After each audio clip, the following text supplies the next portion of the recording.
فرزند زہرا یہ حالات برے ہیں۔ کاشانۂ بصیرت ویب سائٹ، واٹس ایپ اور یوٹیوب چینل پر مشتمل ایک ایسا مکمل پلیٹ فارم جس پر محروم بصارت کے لیے بالخصوص اور تمام افراد کے لیے بالعموم سینکڑوں کی تعداد میں مستند اسلامی کتب دستیاب ہیں۔ لہذا گزارش ہے کہ آپ اپنی ذمہ داری نبھاتے ہوئے کاشانۂ بصیرت کی ویب سائٹ کو وزٹ، واٹس ایپ چینل کو فالو اور یوٹیوب چینل کو سبسکرائب کرنے کے ساتھ ساتھ بیل آئیکن کو پریس کیجئے تاکہ آپ علم کے حصول کے ساتھ ساتھ مذہب اہل بیت کی اشاعت میں بھی اہم کردار ادا کرتے رہیں۔ کاشانۂ بصیرت۔ حالات برے ہیں۔ بسم اللہ الرحمن الرحیم۔ جلد نمبر 7 میزان الحکمت کتاب کا نام ہے اور میں سیدہ راحہ کاظمی کاشانۂ بصیرت کے پلیٹ فارم سے آپ سب سے مخاطب ہوں۔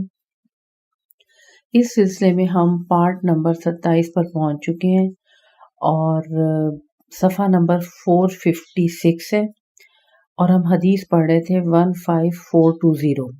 اسی حدیث سے آغاز کرتے ہیں، ہم اس کے حاشیے تک پہنچ گئے تھے لیکن اسی حدیث سے ہم اس پارٹ کا اپنی کا آغاز کرتے ہیں اور ترجمہ پڑھتے ہیں، اور حدیث کو پڑھنے کے بعد پھر ہم اس کے حاشیے پر جو دیا گیا ہے وہ پڑھیں گے۔ ترجمہ۔ حضرت امیر المومنین علیہ السلام فرماتے ہیں، خدا کی قسم اگر میں بتانا چاہوں تو تم میں سے ہر شخص کو بتا سکتا ہوں کہ وہ کہاں سے آیا ہے، اسے کہاں جانا ہے، اس کے پورے حالات کیا ہیں، لیکن مجھے یہ اندیشہ ہے کہ تم مجھ میں کھو کر پیغمبر صلی اللہ علیہ وآلہ وسلم سے کفر اختیار کر لو گے۔ البتہ میں اپنے مخصوص دوستوں تک یہ چیزیں ضرور پہنچاؤں گا جن کے بھٹک جانے کا اندیشہ نہیں۔ نہج البلاغہ کا خطبہ نمبر 175 ہے، شرح ابن ابی الحدید ہے، جلد نمبر 10 ہے اور صفحہ نمبر 11 ہے۔ حاشیے میں جو ذکر ہو رہا ہے کہ جن کے بھٹک جانے کا اندیشہ نہیں، وہ کیا ہے؟ وہ ہے ابن ابی الحدید اس کلام کے ذیل میں کہتے ہیں کہ قبل ازیں ہم حضرت امیر المومنین علیہ السلام کی طرف سے غیب کے متعلق خبریں دینے کے بارے میں بیان کر چکے ہیں۔ اس سلسلے میں مجھے آپ علیہ السلام کی طرف سے ایک عجیب بات ملی ہے اور وہ آپ علیہ السلام کا خطبہ ہے جس میں آپ علیہ السلام نے آنے والے فتنوں کی پیشین گوئی کی ہے۔ اس میں آپ علیہ السلام نے قرامتہ کی طرف اشارہ کرتے ہوئے فرمایا ہے، وہ لوگ بظاہر ہماری محبت اور دوستی کا دم بھریں گے لیکن باطنی طور پر ہم سے بغض و دشمنی رکھیں گے۔ یہ ہے کہ وہ ہمارے وارثوں کو قتل کر دیں گے اور ہمارے جوانوں کو در بدر کی ٹھوکریں کھانے پر مجبور کر دیں گے۔ اور آپ سب کی یاد دہانی کے لیے یہ بتاتی چلوں کہ ہم حضرت امیر المومنین علیہ السلام کی غیب کی خبروں کے سلسلے میں احادیث کا مطالعہ کر رہے ہیں۔ 15421 پر جو حدیث ہے اس کا ترجمہ، لو سنو، میں ایک سخت گمراہیوں میں پڑے ہوئے شخص کو گویا اپنی آنکھوں سے دیکھ رہا ہوں کہ وہ شام میں کھڑا ہوا للکار رہا ہے اور اس نے اپنے جھنڈے کوفہ کے آس پاس کھلے بیانوں میں گاڑ دیے ہیں۔ چنانچہ جب اس کا منہ پھاڑنے کو کھل گیا اور اس کی لگام کا دہانہ مضبوط ہو گیا اور زمین میں اس کی پامالیاں سخت ہو گئیں تو فتنوں نے اپنے دانتوں سے دنیا والوں کو کاٹنا شروع کر دیا۔ حضرت علی علیہ السلام نہج البلاغہ کا خطبہ نمبر 101، شرح ابن ابی الحدید، جلد نمبر 7، صفحہ نمبر 98۔ اور تو فتنوں نے اپنے دانتوں سے دنیا والوں کو کاٹنا شروع کر دیا کے سلسلے میں جو حاشیے میں بات لکھی ہوئی ہے وہ یہ ہے کہ ابن ابی الحدید کہتے ہیں کہ میں اسے عبد الملک بن مروان مراد ہے کیونکہ مذکورہ صفات و علامات دوسروں کی نسبت اس میں بطور عدم پائی جاتی تھی۔ اس نے شام میں قیام کیا اور لوگوں کو اپنی طرف بلایا، یہی اس کی للکار ہے۔ اس نے اپنے جھنڈے کوفہ میں گاڑ دیے، کبھی وہ بذات خود عراق گیا اور مذہب کو قتل کیا اور کبھی اس نے کوفے پہ اپنے حکمران مقرر کر کے بھیجے، جیسے اپنے بھائی بشیر بن مروان وغیرہ کو بھیجا، حتیٰ کہ یہ معاملہ حجاج تک جا پہنچا۔ یہی وہ دور تھا جب اس کی لگام کا دہانہ مضبوط ہو گیا، زمین میں اس کی پامالیاں سخت ہو گئیں اور معاملہ انتہائی سختی کو پہنچ گیا۔ شرح ابن ابی الحدید جلد نمبر 7 اور صفحہ نمبر 99۔ اگلی حدیث پہ آ جائیں 15422 پر جو حدیث ہے اس کا ترجمہ: میرے بعد جلد ہی تم پر ایک شخص مسلط ہوگا جس کا حلق کشادہ اور شکم بڑا ہوگا، اور جو پائے گا وہ نگل جائے گا، اور جو نہ پا سکے گا اس کی اسے تلاش رہے گی۔ بہتر تو یہ ہے کہ تم اسے قتل کر ڈالا، لیکن یہ معلوم ہے کہ تم اسے ہرگز قتل نہ کرو گے۔ اس سلسلے میں بھی حدیث میں یہ لکھا گیا کہ تم اسے ہرگز قتل نہ کرو گے، اور اس بارے میں حاشیے میں ہے کہ ابن ابی الحدید کہتے ہیں کہ اس خطبے میں جس شخص کی طرف امیر المومنین علیہ السلام نے اشارہ کیا ہے، اس سے بعض نے زیاد بن ابیہ، بعض نے حجاج بن یوسف اور بعض نے مغیرہ بن شیبہ کو مراد لیا ہے، لیکن میرے نزدیک اس سے معاویہ مراد ہے، اور یہی صحیح ہے، کیونکہ جو اوصاف حضرت علیہ السلام نے بیان فرمائے ہیں وہ اس پہ پورے طور سے صادق آتے ہیں۔ اس کی زیادہ خوری کے بارے میں ہے کہ وہ کھاتے کھاتے سیر نہیں ہوتا تھا اور کہنے لگتا تھا کہ دسترخوان بڑھاؤ۔ خدا کی قسم میں کھاتے کھاتے عاجز آ گیا ہوں، مگر پیٹ ہے کہ بھرنے ہی میں نہیں آتا۔ بہت سی روایات اس بات کی نشاندہی کرتی ہیں کہ حضرت رسول خدا صلی اللہ علیہ وآلہ وسلم نے ایک دفعہ اسے بلاوا بھیجا تو معلوم ہوا کہ وہ کھانا کھا رہا ہے، پھر دوبارہ 12 آدمی بھیجا تو یہی خبر لایا، جس پر حضرت نے اسے بد دعا دی اور فرمایا، یعنی خدایا اس کے پیٹ کو کبھی نہ بھرنا۔ شاید کہتا ہے کہ اس شعر کا ترجمہ ہے کہ میرا ایک ساتھی ہے جس کا پیٹ گویا جہنم ہے، ایسا معلوم ہوتا ہے کہ اس کے پہلو میں معاویہ موجود ہے۔ یہ مؤلف نے لکھا ہے۔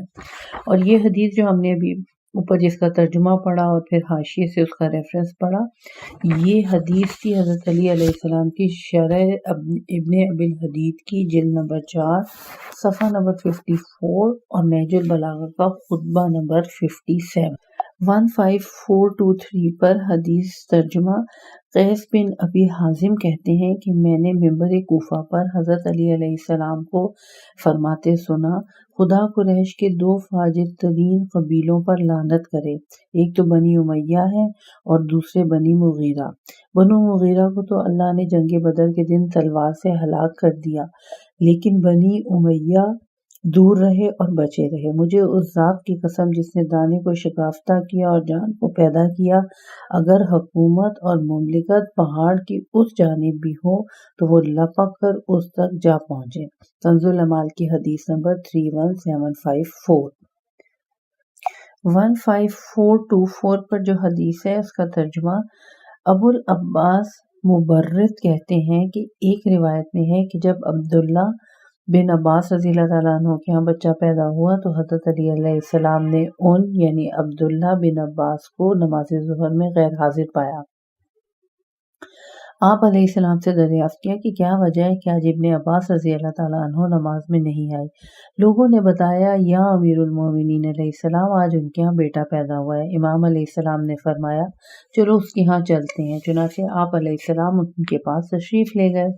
نومولود کی مبارکباد دیتے ہوئے فرمایا، خدا کا شکر ہے، اور نومولود مبارک ہو، اس کا کیا نام رکھا ہے؟ انہوں نے کہا، یا امیر المومنین علیہ السلام، کیا یہ ہو سکتا ہے کہ آپ علیہ السلام کے نام رکھنے سے پہلے میں اس کا نام رکھوں؟ فرمایا، اسے میرے پاس لاؤ۔ وہ لے آئے۔ آپ علیہ السلام نے اس کا تالو اٹھایا اور اسے دعا دے کر ابن عباس رضی اللہ تعالیٰ عنہ کو پلٹا دیا اور فرمایا، ابو املاک اسے پکڑو، میں نے اس کا نام علی اور کنیت ابو الحسن تجویز کی ہے۔ شرح ابن ابی الحدید جلد نمبر 7 صفحہ نمبر 148۔ 15425 پر جو حدیث ہے اس کا ترجمہ: اے بنو امیہ، میں اللہ کی قسم کھا کر کہتا ہوں کہ جلد ہی تم اپنی دنیا اور اس کی ثروتوں کو دوسروں کے ہاتھوں اور دشمنوں کے گھروں میں دیکھو گے۔ حضرت علی علیہ السلام کا نہج البلاغہ کا خطبہ نمبر 105 اور شرح ابن ابی الحدید جلد نمبر 7 صفحہ نمبر 117 ہے، اور اس کا مزید جو ریفرنس ملاحظہ ہو وہ حاشیے میں لکھا ہوا ہے۔ کنز الامال کی جلد نمبر 11 ہے، صفحہ نمبر 363 365، اور شرح ابن الحدید جلد نمبر 7 اور صفحہ نمبر 176 ہے۔ 15426 پر جو حدیث ہے اس کا ترجمہ: تمہیں معلوم ہونا چاہیے خدا کی قسم تم پر بنی ثقیف کا ایک لڑکا تسلط پالے گا، وہ چربی تک کو پگھلا دے گا۔ ہاں اے ابو زحا کچھ اور، یعنی ابو ہے، پھر واو ہے، پھر زال ہے، اور ہے، اور پھر ہے، ابو زحا۔ اور اس میں جو روایت میں جو اس حدیث سے متعلق حاشیے میں لکھا گیا ہے کہ سید رضی فرماتے ہیں کہ وہ زحا یعنی واو، زال اور ہے کے معنی خنزا کے ہیں۔ امیر المومنین علیہ السلام نے اپنے اس ارشاد سے حجاج بن یوسف ثقفی کی طرف اشارہ کیا ہے، اور اس کا خنفسا یا خنزا، اوپر خنزا لکھا ہوا ہے اور نیچے خنفسا سے متعلق ایک واقعہ ہے جس کے بیان کرنے کا یہ محل نہیں ہے، یعنی یہ موقع نہیں ہے۔ قول مترجم اس واقعے کی تفصیل یہ ہے کہ حجاج ایک دن نماز پڑھنے کے لیے کھڑا ہوا تو خنفسا یعنی گبریلا، بھنورے کی مانند پردار کالا کیڑا جو گوبر میں ہوتا ہے اس کی طرف بڑھا۔ حجاج نے ہاتھ بڑھا کر اسے روکنا چاہا مگر اس نے اسے کاٹ لیا، جس سے اس کے ہاتھ پر ورم آ گیا۔ آخر اس کے اثر سے اس کی موت واقع ہو گئی۔ ابن ابی الحدید نے لکھا ہے کہ وضحا اس گوبر کو کہتے ہیں جو کسی حیوان کی دم پر لگا رہ گیا ہو، اور اس کنیت سے مقصود اس کی تذلیل ہے۔ یہ جو ہم نے ابھی حدیث پڑھی 15426 کہ تمہیں معلوم ہونا چاہیے کہ خدا کی قسم تم پر بنی ثقیف کا ایک لڑکا تسلط پالے گا، وہ چربی تک کو پگھلا دے گا۔ ہاں اے ابو وضحا کچھ اور۔ تو یہ حدیث حضرت علی علیہ السلام کی نہج البلاغہ کا خطبہ نمبر 116 شرح ابن ابی الحدید تھی، اور جلد نمبر 7 اور صفحہ نمبر 277۔ اگلی حدیث پہ چلتے ہیں۔ 15427 پر اس کا ترجمہ ہے کہ حضرت امام حسن علیہ السلام فرماتے ہیں کہ حضرت امیر المومنین علیہ السلام نے اہل کوفہ کے لیے فرمایا، بارے خدایا، میں نے انہیں جس قدر امین بنانے کی کوشش کی انہوں نے مجھ سے اسی قدر خیانت کی، میں نے ان سے خیر خواہی کی انہوں نے مجھے دھوکہ دینے کی کوشش کی، لہٰذا ان پر بنی ثقیف کا ایک لڑکا مسلط کر جو دراز قد اور بل کھا کر چلنے والا ہو اور ان کے تمام سبزہ زاروں کو کھا جائے، پوستین کا لباس پہنتا اور ان میں زمانہ جاہلیت کے سے فیصلے کرے۔ حضرت امام حسن علیہ السلام فرماتے ہیں کہ جب آپ علیہ السلام نے یہ خطبہ ارشاد فرمایا اس وقت حجاج پیدا بھی نہیں ہوا تھا۔ کنز الامال کی حدیث نمبر 31747۔ اگلی حدیث پہ آ جائیں 15428 پہ۔ حبیب ابن ابی ثابت کہتے ہیں کہ حضرت امیر المومنین علیہ السلام نے ایک شخص سے فرمایا تو اس وقت تک نہیں مرے گا جب تک کہ بنی ثقیف کے ایک لڑکے کو نہیں پالے گا۔ پوچھا گیا یا امیر المومنین علیہ السلام بنی ثقیف کا لڑکا کون ہے؟ فرمایا بروز قیامت اس کے لیے کہا جائے گا کہ اسے جہنم کے زاویوں میں سے ایک زاویے میں رہنے دیا جائے، وہ ایسا شخص ہوگا جو 20 سال یا اس سے کچھ زیادہ حکومت کرے گا، خدا کی کوئی ایسی نافرمانی نہیں ہوگی جس کا وہ مرتکب نہ ہو۔ کنز الامال کی جلد نمبر 7 ہے اور صفحہ نمبر 363 ہے۔ 15429 پر جو حدیث ہے اس کا ترجمہ ہے ایھا الناس، میں نے تمہیں حق کی دعوت دی لیکن تم نے اس سے روگردانی کر لی، میں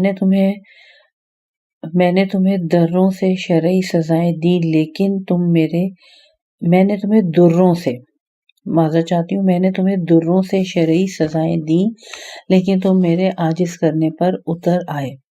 لیکن یاد رکھو میرے بعد بہت جلد تم پر ایسے لوگ حکومت کریں گے جو صرف اسی بات پر تم سے راضی نہیں ہوں گے بلکہ وہ تمہیں کوڑوں اور لوہے سے سزائیں دیں گے، لیکن میں تمہیں ان کے ذریعے سزا نہیں دیتا۔ یاد رکھو جو شخص دنیا میں لوگوں پر عذاب کرتا ہے اللہ تعالیٰ آخرت میں اسے عذاب میں مبتلا کرے گا۔ اس بات کی علامت یہ ہے کہ یمن سے ایک شخص تمہارے پاس آئے گا اور تمام کارندوں کے کارداروں کو گرفتار کر لے گا۔ اس شخص کا نام یوسف بن عمرو ہوگا۔ اسی دوران تمہارے پاس ہم اہل بیت علیہ السلام کا ایک فرد بھی آئے گا، لہٰذا تم اس کی نصرت کرنا کیونکہ وہ تمہیں حق کی طرف بلائے گا۔ حضرت علی علیہ السلام، کتاب الغارات، جلد نمبر 2، صفحہ نمبر 458۔ 15430 پہ جو حدیث بیان کی جا رہی ہے اس کا ترجمہ ہے، جندب بن عبداللہ وائلائی کہتے ہیں کہ حضرت علی علیہ السلام فرمایا کرتے تھے، آگاہ رہو، تمہیں میرے بعد جلد 3 باتوں کا سامنا کرنا پڑے گا۔ نمبر 1، لپیٹ لینے والی ذلت، نمبر 2، موت کے گھاٹ اتار دینے والی تلوار، اور نمبر 3، ایسی خودغرضی جس سے ظالم تمہیں اپنا تخت مشق بنائیں گے۔ اس وقت تم مجھے یاد کرو گے اور اس بات کی تمنا کرو گے کہ کاش تم مجھے دیکھ پاتے اور میری نصرت کرتے، میرے خون کے آگے اپنا خون بہاتے، بس خدا ظالموں پر لعنت کرے۔ کتاب الغارات، جلد نمبر 2، صفحہ نمبر 492۔ 15431 پر جو حدیث ہے اس کا ترجمہ پیش کرتے ہیں۔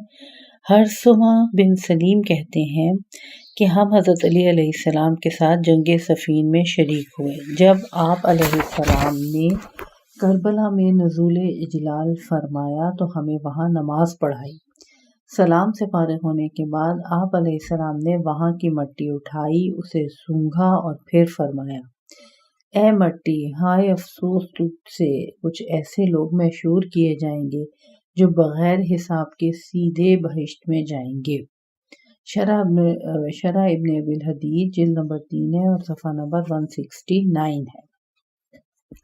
15432 پر جو حدیث ہے اس کا ترجمہ ہے کہ یقیناً میرے بعد کچھ لوگ ایسے آئیں گے جنہیں میری وجہ سے تکلیفیں دی جائیں گی، ان پر تشدد کیا جائے گا اور سخت سزائیں دی جائیں گی، ان پر اس قدر سختی کی جائے گی کہ اس سے پہلے کی امتوں میں کسی پر بھی ایسی سختی نہیں ہوئی۔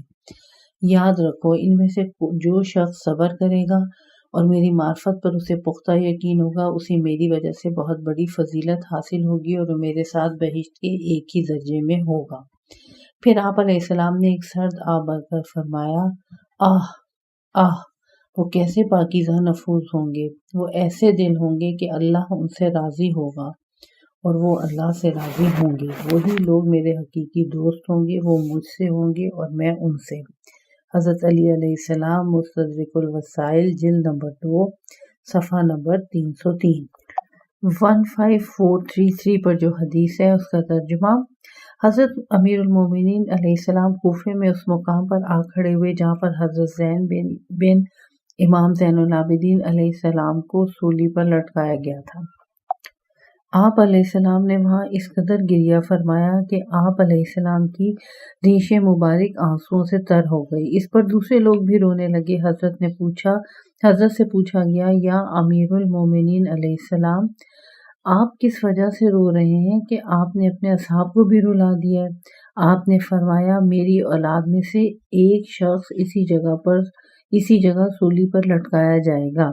الملاحم والفتن، صفحہ نمبر 120۔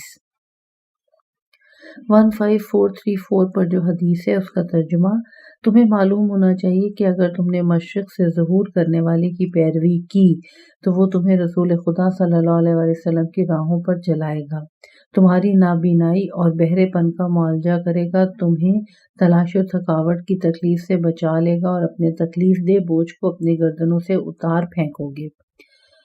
خدا کی لعنت ہو منکرین اور ظالمین پر۔ حضرت علی علیہ السلام، فروع کافی کی جلد نمبر 8 اور صفحہ نمبر 66۔ اگلا موضوع ہے 3126 پر، اس کا عنوان ہے ایسا وقت آنے والا ہے۔ ایسا وقت آنے والا ہے کہ سلسلے میں حدیث 15435 پہ عنقریب میری امت پہ ایسا زمانہ آنے والا ہے جس میں قرآن صرف علامت کے طور پہ رہ جائے گا۔ اسلام برائے نام ہوگا، لوگ مسلمان تو کہلائیں گے لیکن اسلام سے کوسوں دور ہوں گے، ان کی مسجدیں آباد تو ہوں گی مگر ہدایت سے خالی۔ اس زمانے کے فقہا روئے زمین کے بدترین فقہاؤں میں سے ہوں گے، انہی سے فتنہ سر اٹھائے گا اور انہی پر جا کر ختم ہوگا۔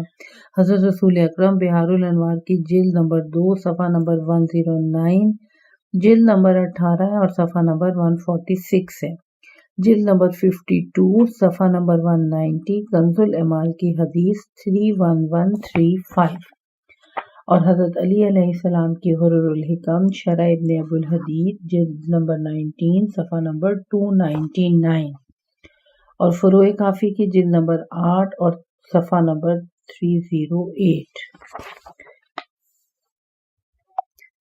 15436 پر جو حدیث ہے اس کا ترجمہ: عنقریب میری امت پر ایسا وقت آنے والا ہے جب دنیوی طمع سے لوگوں کے باطن خراب ہو جائیں گے اور ظاہر میں وہ بہت اچھے ہوں گے۔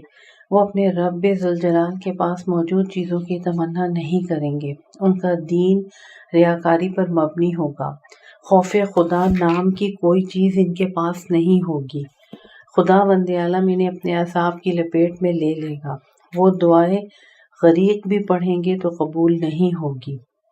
حضرت رسول اکرم صلی اللہ علیہ وآلہ وسلم بہار الانوار کی جلد نمبر 18 صفحہ نمبر 146، جلد نمبر 76 اور صفحہ نمبر ہے 290، اور فروع کافی کی جلد نمبر 8 ہے اور صفحہ نمبر 306 ہے۔ 15437 پر جو حدیث ہے اس کا ترجمہ پڑھنے کا شرف حاصل کرتے ہیں۔ لوگوں پر عنقریب ایسا وقت آنے والا ہے جب حکومت قتل و ظلم و جور کی بنا پر حاصل کی جائے گی، تونگری اور ثروت مندی غصب و بخل سے حاصل ہوگی، محبت دین کے دائرے سے نکل جانے اور خواہشات نفسانی کی اتباع کے بل بوتے پر حاصل کی جائے گی۔ جو شخص اس زمانے کو پالے اور تونگری پر قدرت رکھنے کے باوجود فقر و ناداری پر صبر کرے، محبت پر قدرت رکھنے کے باوجود دشمنی پر صبر کرے اور عزت پر قدرت رکھنے کے باوجود ذلت پر صبر کرے تو اللہ تعالیٰ اسے ایسے 50 صدیقین کا ثواب عطا فرمائے گا جنہوں نے میری نبوت کی تصدیق کی ہوگی۔ حضرت رسول اکرم صلی اللہ علیہ وآلہ وسلم بہار الانوار کی جلد نمبر 18 صفحہ نمبر 147 ہے اور جلد نمبر 77 اور صفحہ نمبر 163 ہے۔ اگلی حدیث 15438 سے 8 پر امام جعفر صادق علیہ السلام سے منقول ہے اور بہار الانوار کی جلد نمبر 75 اور صفحہ نمبر 440 ہے۔ آئیں اس کا ترجمہ پڑھتے ہیں۔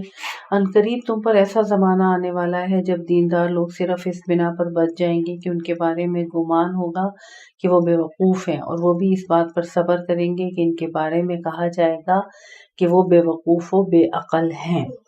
اگلی حدیث 15439 پر حضرت علی علیہ السلام کی شرح ابن ابی الحدید سے لی گئی ہے، جلد نمبر 7 صفحہ نمبر 110 اور بہار الانوار کی جلد نمبر 6 ہے اور صفحہ نمبر 316 ہے۔ عنقریب تم پر ایسا زمانہ آئے گا جس میں اسلام کو یوں اوندھا کر دیا جائے گا جس طرح برتن کو الٹ دیا جاتا ہے۔ 15440 پر جو حدیث ہے اس کا ترجمہ: عنقریب میرے بعد کچھ ایسے لوگ بھی آئیں گے جو طرح طرح کے عمدہ کھانے کھائیں گے، گھوڑوں پر سواری کریں گے، ایسا لباس پہنیں گے جس طرح عورت اپنے شوہر کے لیے پہنتی ہے، عورتوں جیسی زینت کر کے باہر نکلیں گے، ان کی پوشاکیں جابر بادشاہوں جیسی ہوں گی، وہ آخری زمانے میں اس امت کے منافق لوگ ہوں گے، ان کی صدر نشین ان کی عورتیں ہوں گی اور سرمایہ شرف و عزت درہم و دینار یعنی روپیہ پیسہ ہوگا۔ حضرت رسول اکرم صلی اللہ علیہ وآلہ وسلم بہار الانوار کی جلد نمبر 77 ہے اور صفحہ نمبر 96 ہے۔ 1541 پر جو حدیث ہے اس کا ترجمہ پیش ہے۔ عنقریب میری آخر والی امت میں کچھ ایسے لوگ آئیں گے جو اپنی مسجدوں کو تو مزین کریں گے مگر اپنے دلوں کو خراب کر دیں گے۔ ان میں سے ہر ایک اپنے دین کے بارے میں اس قدر خیال نہیں رکھے گا جتنا اپنے کپڑوں کے بارے میں کرے گا۔ انہیں اس کی کچھ پرواہ نہ ہوگی کہ ان کا دین برباد ہوتا ہے مگر یہ کہ دنیا برباد نہ ہو۔ حضرت رسول اکرم صلی اللہ علیہ وآلہ وسلم، کنز العمال، حدیث ہے 29088۔ 15442 پر جو حدیث ہے، عنقریب تمہارے بعد کچھ ایسے لوگ آئیں گے جو دنیا کے رنگ برنگے اور عمدہ کھانے کھائیں گے، خوبصورت ترین اور عمدہ ترین عورتوں سے شادیاں کریں گے، دنیا پر مر مٹیں گے، صبح و شام دنیا داری میں گزاریں گے، اپنے حقیقی معبود کو چھوڑ کر دنیا ہی کو اپنا معبود سمجھ لیں گے۔ حضرت رسول اکرم، تنبیہ الخواطر، صفحہ نمبر 126۔ 15443 پر جو حدیث ہے اس کا ترجمہ ہے، عنقریب آخری زمانے میں ایسے علماء آئیں گے جو لوگوں کو تو دنیا سے روگردانی کی دعوت دیں گے مگر خود ان سے روگردانی اختیار نہیں کریں گے، آخرت کی طرف رغبت دلائیں گے مگر خود اس میں رغبت نہیں کریں گے، دوسروں کو تو حکام کے پاس جانے سے روکیں گے مگر خود نہیں رکیں گے، فقراء کو اپنے سے دور کر دیں گے اور عمرہ کو اپنے نزدیک کر لیں گے۔ ایسے لوگ جابر و سرکش اور خدا کے دشمن ہوں گے۔ تنبیہ الخواطر، صفحہ نمبر 254۔ حضرت رسول اکرم صلی اللہ علیہ وآلہ وسلم۔ اس موضوع کی آخری حدیث 15444 پر، عنقریب میری امت پر ایسا زمانہ آنے والا ہے جس میں لوگ علماء حقہ سے اس طرح دور بھاگیں گے جیسے بھیڑ بکریاں بھیڑیے سے دور بھاگتی ہیں۔ اس وقت اللہ تعالیٰ انہیں 3 آزمائشوں میں مبتلا فرمائے گا۔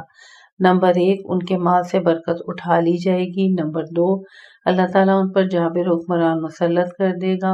اور نمبر 3، لوگ بے ایمانی کی حالت میں دنیا سے آخرت میں قدم رکھیں گے۔ حضرت رسول اکرم صلی اللہ علیہ وآلہ وسلم، مستدرک الوسائل، جلد نمبر 2 اور صفحہ نمبر 321۔ اگلا موضوع 3127 پر ہے اور اس کا عنوان ہے ایسا زمانہ بھی آئے گا۔ 15445 پر جو حدیث ہے اس کا ترجمہ، میری امت پر ایسا زمانہ بھی آئے گا جس میں فرما روا ظلم و جور پر کمر بستہ ہوں گے، علماء طمع و لالچ پر، عبادت گزار ریاکاری پر، تاجر سود خواری پر، عورتیں دنیوی زینت پر اور نوجوان شادی پر۔ اس وقت میری امت تنزل کا یوں شکار ہو جائے گی جس طرح بازار کساد کا شکار ہو جاتا ہے۔ حضرت رسول اکرم صلی اللہ علیہ وآلہ وسلم، مستدرک الوسائل، جلد نمبر 2 صفحہ نمبر 321، بحار الانوار، جلد نمبر 103 اور صفحہ نمبر 163۔ 15446 پر جو حدیث ہے اس کا ترجمہ، لوگوں پر ایک وقت ایسا بھی آئے گا جس میں انسان دنیا کے بچ جانے سے دنیا کے تلف و ضائع ہو جانے کی کوئی پرواہ نہیں کرے گا۔ رسول اکرم صلی اللہ علیہ وآلہ وسلم، بحار الانوار، جلد نمبر 77، صفحہ نمبر 157۔ 15447 پر جو حدیث لکھی گئی ہے وہ رسول اکرم صلی اللہ علیہ وآلہ وسلم کی بحار الانوار، جلد نمبر 77 اور صفحہ نمبر 157 ہے۔ لوگوں پر ایک وقت ایسا بھی آئے گا جس میں دنیا والے بھیڑیے بن جائیں گے، جو بھیڑیا نہیں بنے گا اسے دوسرے بھیڑیے کھا جائیں گے۔ اگلے پیج پہ آ جاتے ہیں۔ 15448 پر جو حدیث بیان کی گئی ہے، لوگوں پر ایک وقت ایسا بھی آئے گا جس میں مونس بھائی اور حلال درہم کی کمائی سے بڑھ کر کوئی اور چیز کامیاب نہیں ہوگی۔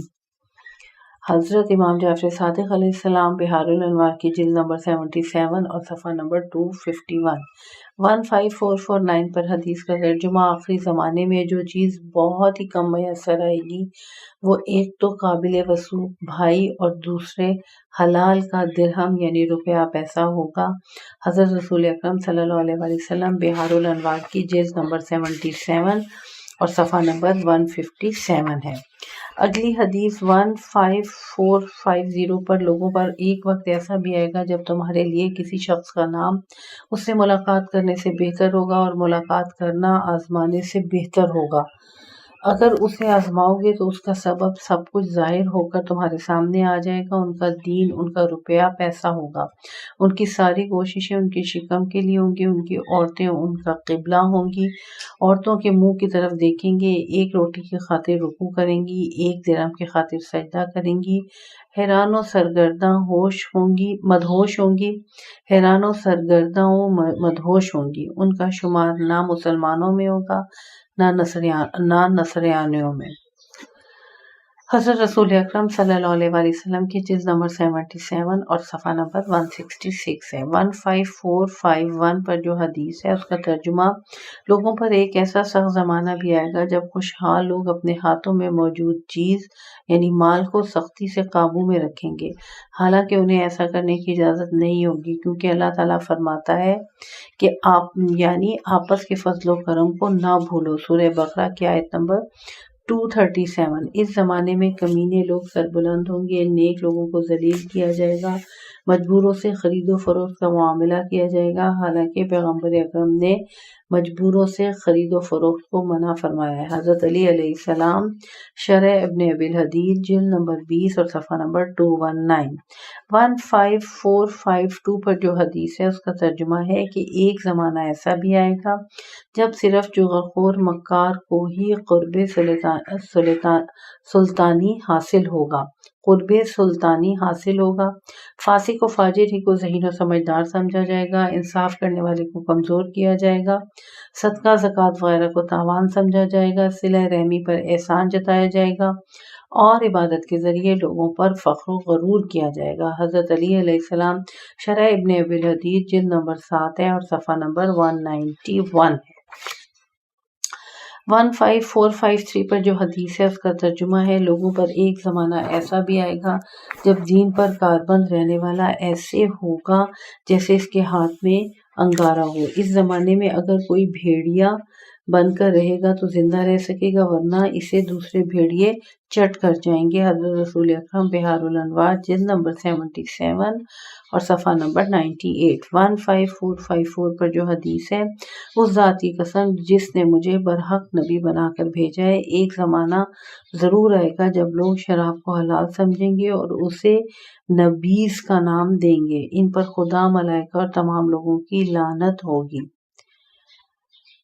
حضرت رسول اکرم صلی اللہ علیہ وآلہ وسلم، بحار الانوار کی جلد نمبر 77 صفحہ نمبر 102۔ 15355 پر جو حدیث ہے: لوگوں پر ایک زمانہ ایسا آئے گا جب لوگوں کے دلوں میں قرآن یوں بوسیدہ ہو جائے گا جیسے ان کے جسموں پر کپڑا پرانا ہو جاتا ہے۔ حضرت رسول اکرم صلی اللہ علیہ وآلہ وسلم، تنبیہ الخواطر اور صفحہ نمبر 180۔ 15456 پر جو حدیث ہے اس کا ترجمہ: میری امت پر ایک زمانہ ایسا بھی آئے گا جس میں لوگ علماء کو صرف ان کے خوبصورت لباس سے پہچانیں گے، قرآن کو اس کی خوشنما آواز سے پہچانیں گے اور اللہ کی صرف ماہ رمضان میں عبادت کریں گے۔ جب ان کی یہ حالت ہو جائے گی تو اللہ تعالیٰ ان پر ایسے حکمران مسلط کر دے گا جن کے پاس نہ تو علم ہوگا اور نہ ہی حلم و رحم۔ حضرت رسول اکرم صلی اللہ علیہ وآلہ وسلم، مستدرک الوسائل، جلد نمبر 2 صفحہ نمبر 321۔ 1328 پر جو موضوع ہے وہ ہے: میں وہی کچھ جانتا ہوں جو اللہ نے مجھے بتایا ہے۔ قرآن مجید کی جس آیت سے اس کا آغاز ہو رہا ہے، سورہ جن کی آیت نمبر 36 اور 37۔ وہی اللہ غیب کو جانتا ہے اور وہی اپنے غیب کی بات کسی پر ظاہر نہیں کرتا مگر جس پیغمبر کو اس کے لیے پسند فرمائے۔ حدیث شریف اس سلسلے میں 15457 پہ ایک مرتبہ حضرت رسول اکرم صلی اللہ علیہ وآلہ وسلم کی ناقہ گم ہو گئی تو لوگ باتیں بنانے لگے کہ دیکھو ہمیں تو آسمان کی خبریں بتاتا ہے لیکن خود اپنے ناقے سے بے خبر ہے۔ اس وقت حضرت جبرائیل علیہ السلام نازل ہوئے اور آ کر کہا: یا محمد صلی اللہ علیہ وآلہ وسلم، آپ کی ناقہ فلاں وادی میں ہے اور اس کی نکیل یعنی مہار فلاں درخت کے ساتھ اٹکی ہوئی ہے۔ یہ سن کر حضرت ممبر پہ تشریف لے گئے اور اللہ کی حمد و ثنا کے بعد فرمایا: یا ایھا الناس، تم نے میرے ناقے کے سلسلے میں میرے متعلق بہت کچھ کہا ہے، یاد رکھو کہ اللہ تعالیٰ نے مجھے جو کچھ عطا کیا اس سے کہیں بہتر ہے کہ جو مجھ سے لے لیا ہے۔ تمہیں معلوم ہونا چاہیے کہ میری ناقہ فلاں وادی میں ہے اور اس کی مہار فلاں درخت کے ساتھ اٹکی ہوئی ہے۔ یہ سن کر لوگ ادھر کو دوڑے اور جیسا کہ رسول خدا نے فرمایا تھا ویسا ہی پایا۔ حضرت امام جعفر صادق بہار الانوار کی جلد نمبر 18 اور صفحہ نمبر 129۔ 15458 پر جو حدیث ہے اس کا ترجمہ روایت میں ہے کہ حضرت رسول خدا صلی اللہ علیہ وسلم کی ناقہ گم ہو گئی۔ اس بارے میں منافقین کو لوگوں کے بھڑکانے کا موقع مل گیا۔ وہ آپ کے بارے میں ہر طرح کی بکواسیں کرنے لگے اور کہنے لگے ہمیں تو آسمان کی خبریں سناتا ہے لیکن یہ تک نہیں جانتا کہ اس کی اونٹنی کہاں ہے۔ حضور نے ان کی باتیں سن کر فرمایا اگرچہ میں تمہیں بڑے لطیف اسرار کی باتیں بتاتا ہوں مگر یہ سب کچھ مجھے خداوند عالم ہی بتاتا ہے۔ پھر جب شیطان نے ان منافقین کے دلوں میں وسوسے ڈالنا شروع کیے تو حضور نے انہیں اونٹنی کی حالت سے خبردار کیا اور اس درخت کی نشاندہی بھی فرمائی جس پہ اس کی مہار اٹکی ہوئی تھی۔ چنانچہ جب وہ لوگ اس کے پاس پہنچے تو بالکل اسے اسی طرح پایا جیسے حضور نے بیان فرمایا تھا، یعنی اس کی مہار درخت میں اٹکی ہوئی تھی۔ بہار الانوار کی جلد نمبر 18 اور صفحہ نمبر 109۔ 15459 پر اس موضوع کی آخری حدیث جنگ تبوک میں حضور مآب صلی اللہ علیہ وسلم کی اونٹنی گم ہو گئی۔ منافقین کہنے لگے کہ ہمیں تو غیب کی خبریں بتاتا ہے مگر اپنے ناقے کے مقام کو نہیں جانتا۔ اس پر حضرت جبرائیل علیہ السلام حضرت صلی اللہ علیہ وسلم کے پاس آئے اور منافقین کی جیمہ گوئیوں سے آگاہ کیا اور یہ بھی کہا کہ آپ کی ناقہ فلاں گھاٹی میں ہے اور اس کی مہار فلاں درخت میں پھنسی ہوئی ہے۔ اس پہ رسول خدا نے بلند آواز سے فرمایا الصلاۃ الجامعۃ، جسے سن کر سب لوگ جمع ہو گئے تو حضور نے ان سے فرمایا لوگوں میری ناقہ فلاں گھاٹی میں ہے۔ پس وہ جلدی سے وہاں گئے اور اسے وہاں موجود پایا۔ حضرت امام جعفر صادق بہار الانوار کی جلد نمبر 18 اور صفحہ نمبر 109۔ اس فصل کا آخری موضوع 3129 امام اور علم غیب۔ قرآن مجید کی جس آیت سے اس کا آغاز ہو رہا ہے سورہ بقرہ کی آیت نمبر 255۔ جو کچھ ان کے سامنے موجود ہے وہ اور جو کچھ ان کے پیچھے ہو چکا ہے اللہ سب کو جانتا ہے اور لوگ اس کے علم میں سے کسی چیز پر بھی احاطہ نہیں کر سکتے مگر وہ جسے جتنا چاہے سکھلا دے۔ اس سلسلے میں جو حدیث بیان کی گئی ہے 15460 پہ اس کا ترجمہ پیش ہے کہ جب حضرت امیر المومنین علیہ السلام نے تاتاریوں کی فتنہ پردازیوں کے بارے میں پیشین گوئی فرمائی تو اس پر آپ کے اصحاب میں سے ایک شخص نے جو قبیلہ بنی کلب سے تھا عرض کیا یا امیر المومنین علیہ السلام آپ کو علم غیب حاصل ہے؟ آپ ہنسے اور فرمایا اے برادر کلبی یہ علم غیب نہیں بلکہ ایک صاحب علم یعنی رسول اللہ صلی اللہ علیہ وسلم سے معلوم کی ہوئی باتیں ہیں۔ علم غیب تو قیامت کی گھڑی ہے اور ان چیزوں کے جاننے کا نام ہے جنہیں اللہ تعالیٰ نے ترجمہ بے شک اللہ کے پاس قیامت کا علم ہے، وہی بارش برساتا ہے اور جو کچھ عورتوں کے شکم میں ہے جانتا ہے۔ سورہ لقمان کی آیت نمبر 34 والی آیت میں شمار فرمایا ہے۔ چنانچہ اللہ ہی جانتا ہے کہ شکموں میں کیا ہے، نر ہے یا مادہ، بدصورت ہے یا خوبصورت، سخی ہے یا بخیل، بدبخت ہے یا خوش نصیب، کون جہنم کا ایندھن ہوگا اور کون بہشت میں انبیاء کا رفیق ہوگا۔ یہ وہ علم غیب ہے جسے اللہ کے سوا کوئی نہیں جانتا۔ رہا دوسری چیزوں کا علم تو وہ اللہ نے اپنے نبی صلی اللہ علیہ وسلم کو دیا، انہوں نے مجھے بتایا، میرے لیے دعا فرمائی، میرا سینہ انہیں محفوظ رکھے اور میری پسلیاں اسے سمیٹے رہیں۔ نہج البلاغہ کا خطبہ نمبر 128 تھا۔ یہ 15461 پر جو حدیث ہے اس کا ترجمہ ہے کہ عمار سباتی کہتے ہیں کہ میں نے حضرت امام جعفر صادق علیہ السلام سے پوچھا کیا امام غیب جانتا ہے؟ فرمایا ذاتی طور پر نہیں، لیکن جب کسی چیز کو جاننا چاہتا ہے تو اللہ اسے بتا دیتا ہے۔ کافی جلد اول صفحہ نمبر 257۔ اس موضوع کی اور اس فصل کی آخری حدیث 15462 پر حضرت ابو الحسن امام موسی کاظم علیہ السلام سے فارس کے رہنے والے ایک شخص نے پوچھا کیا آپ غیب جانتے ہیں؟